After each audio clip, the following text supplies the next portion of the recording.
它又在加速了。这一刻，整个中国商界都在发抖。有人形容，现在的中国就像一个巨大的绞肉机，曾经的财富英雄、改革开放的象征，一个个被吞进去，只剩下模糊的影子。经济越烂，富人死得越快，这是当下中国最真实的规律。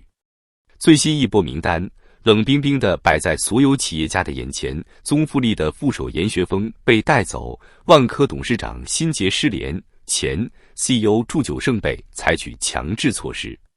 倒查国企改制30年这几个字，成了每个富豪的噩梦。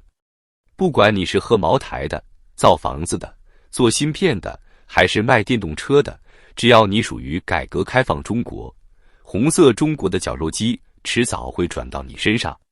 中国的富豪们总有一种错觉，以为那一串串财富数字真是凭能力换来的。可在这个国度里，没有哪一分财富是属于你的。那些亿万的存款、写满荣光的股权、榜单上的名字，都只是权力递给你的一段临时租期。今天让你风光是恩典，明天收回是命令。在中国做富人，从来不是一场逐梦，而是一场借命。财富越膨胀，风险越逼近。每一次登上财富榜的那一刻，都是走上断头台的前奏。中国企业家正在以惊人的速度神秘消失。报告统计，截至2025年9月底，已有39位上市公司高层被带走，相当于每周就有1人失联。这只是公开数据，真实数字只会更高。浙江臻雷科技董事长郁发新，一位顶尖半导体专家，9月21日突然被留置，没有审判，没有律师，家属不知他在哪。这就是中国新时代的留置制度，一种法外拘禁，最长可达6个月，地点保密，灯光常亮，24小时监控，连上厕所都有摄像头。中国的反腐正在从官场全面蔓延到商界。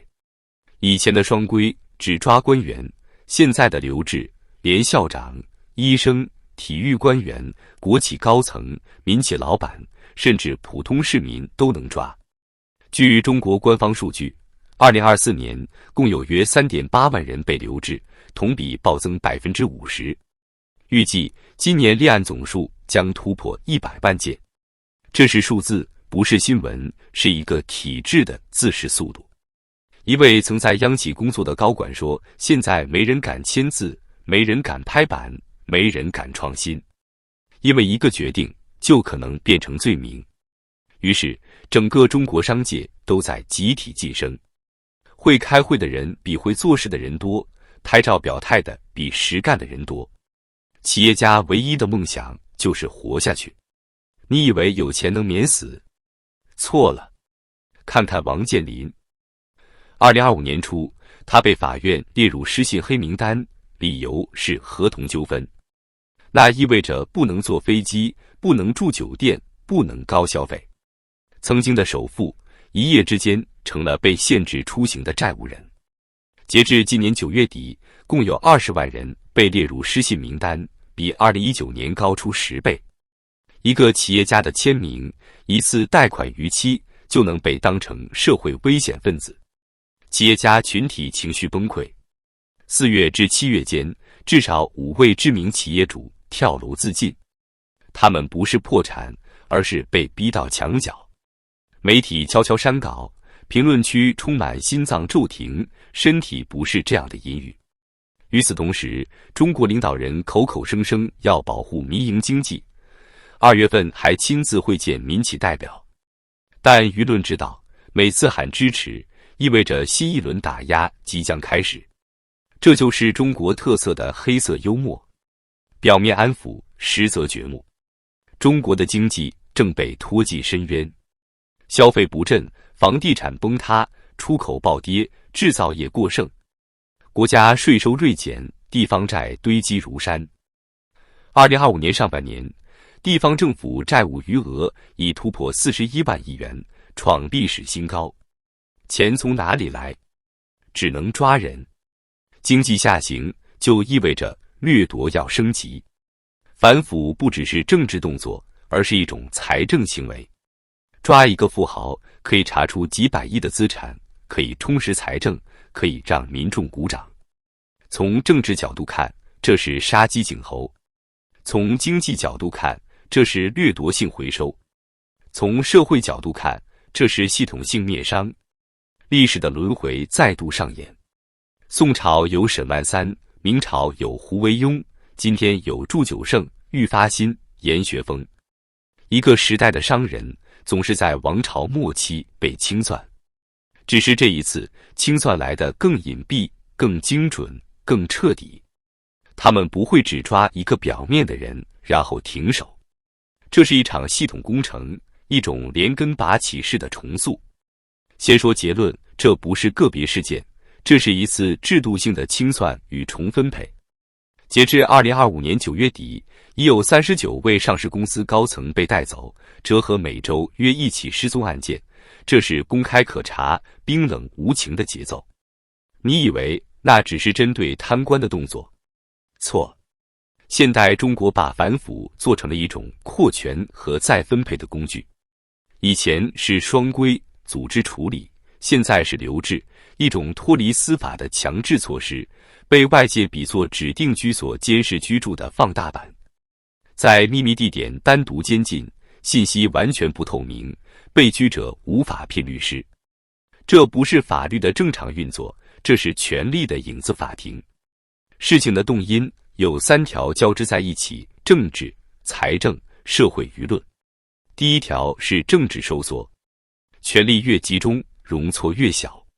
民营精英若被视为改开的代表，或者在结构调整中可能形成独立于党的影响力，就可能被视作安全隐患。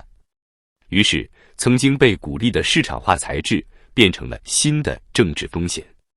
第二条是财政压力，地方负债、经济下行，让抓人、查账、追缴资产变成一种快捷的财政操作。抓一名实控人，冻结股权，追索关联资产，短期内能释放资金与政治面子。这类科技董事长郁发新被留置后，公司公告与股价波动迅速显现，这就是制度性风险如何在资本市场上兑现的明证。第3条是社会治理需求与宣传逻辑。每一次大抓捕都可以被包装成铁腕反腐、保民生的政治样板。民众看到的是权贵也要承担，有罪必惩，但看不到的是法治程序、透明度、公正性被牺牲掉了。在这种合力之下，企业家处境很简单，能不能上得了台面，不再是财富问题，而是生死问题。万科前总裁祝九胜被采取刑事强制措施的消息，再次提醒市场，曾经稳如泰山的企业中枢也可能一夜被洗牌。那下一个会是谁？这是所有人最不敢问但又最想知道的问题。答案不是某个名字，而是一类人。那些掌握关键资源或渠道的中高层、房地产主、基建圈、科技骨干、高端制造企业家。那些在地方有较强利益网络，能动用地方资源，但又与中央权力存在利益摩擦的人，以及那些在舆论、资本市场上有影响力的人。社会后果是什么？更可怕。当企业家被一批批清洗，整个社会的脉络开始瓦解，投资与创新正在枯竭，能逃的都在逃，能转移资产的都在悄悄转移。有人把钱搬去海外，有人干脆关掉工厂，遣散团队，留下的只敢做最安全、最不惹事、最低端的生意。创新被恐惧掐断，国家的竞争力就像被抽走血的躯体，空有皮囊。